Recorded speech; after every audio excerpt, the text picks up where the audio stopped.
President Muhammadu Buhari has this morning summoned the security chiefs for an emergency meeting. As seen in a tweet made by the presidency at about 11 a.m. this morning, the meeting was presided by the president and had in attendance the vice president, Professor Yemi OSINBAJO, secretary to the government of the Federation, Boss Mustapha, national security advisor, Mungodu, ministers, service chiefs, the IGP and all intelligence chiefs. This meeting is coming barely 24 hours after a reported robbery attempt in the house of the Chief of Staff to the President, Professor Gambari, in his ASOROCK residence.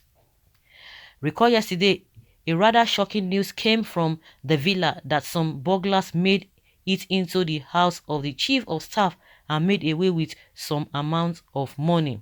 The information was immediately countered by one of the presidential aides, Bashar Ahmad, who labeled the information, which was leaked by the Gazette, as fake news. Later on, the senior special assistant to the president, Garba Shehu, confirmed the information, stating it was a foolish attempt to burgle the house of the Chief of Staff, but that the attack did not go through, but they came.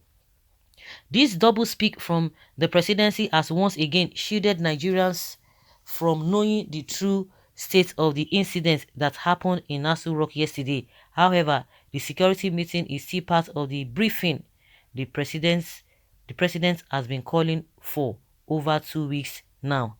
Considering the issues the country is currently facing, this security meeting and intelligence data sharing are long overdue. As it stands, the country is currently facing the worst internal terrorism ever since independence, and it is pertinent for the presidency to do all it can to end this growing monster once and for all.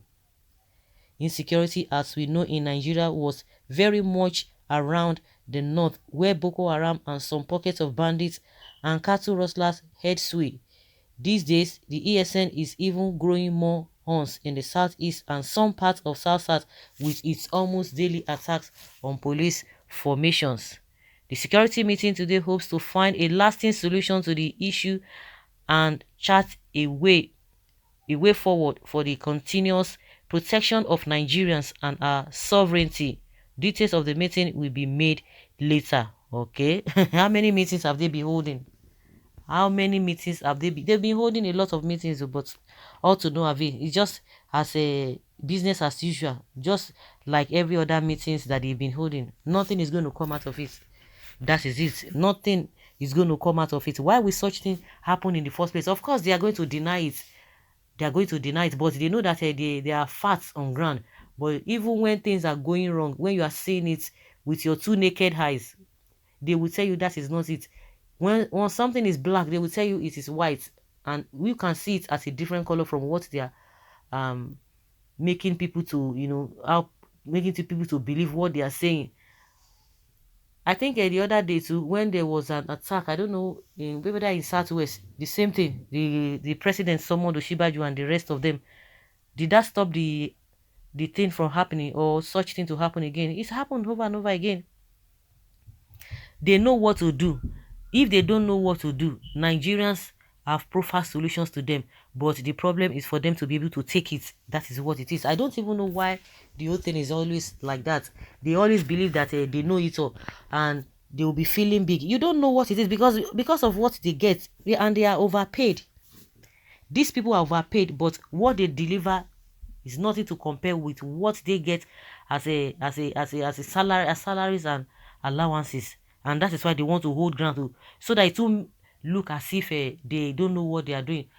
But at the end of the day, the end result is what matters, because it is end result that will determine, not their holding ground that they know what they are doing. Every now and then, meeting upon meeting upon meeting, what comes out of it? Nothing. There is nothing that you were going to hear meaningful that will come out of it. Was that not the same thing the president told us during the Kankara boys adoption in Katsina State? He said that would be the last, and go and ask. I think that happened. It happened last year, November or so. But go and check since that incident happened. What has been happening since then? Go and take notes. You see what has been happening. So these people, okay, these people, they are just there to deceive Nigerians. I don't just understand. If another party comes in again, it's the same thing. PDP was there. They were deceiving before they were flushed out. Now, APC has come up on board again. But they are still telling us the same story. For how long are we going to continue like that? The same story every day. The same story. And this one is even worse. Is so worse. So, like we are being told every now and then, there's no day they don't hold all this meeting. But what comes out of it is what Nigerians cannot even fathom. They can't even make any meaningful thing out of all of this their meeting. It's just it's like they're just fulfilling righteousness, so that it will be as if they are not meeting or they are not saying anything. Now someone says here that another intensive daily dose of brainwashing and mind control is in constant play. They know their citizens are all daft and foolish. That's whatever stupid thing they brought to stage, everyone will be terrified and believe it. Get your Somalia visa before it is too late. I will encourage the poor masses not to panic. When it will start, they will not come after us. Rather, we will go after them. Both bandits and politicians. Revolution now. All calculated mission. The next, there will be a military coup. Okay, they will tell us due to high security or high insecurity in the country, we have taken over. Fulani man continue ruling. Fake Buhari will be shot on the process, or they tell us that he died in detention. He has been buried according to Islamic rites, and they will hold the power for more years. South should wake up. I think Nigeria has gotten to a point that even the president's image makers are overwhelmed by burden of their jobs. The more they try to launder the image of the presidency, the more the embarrassment keeps popping up at international scale. It is time I get out of this country.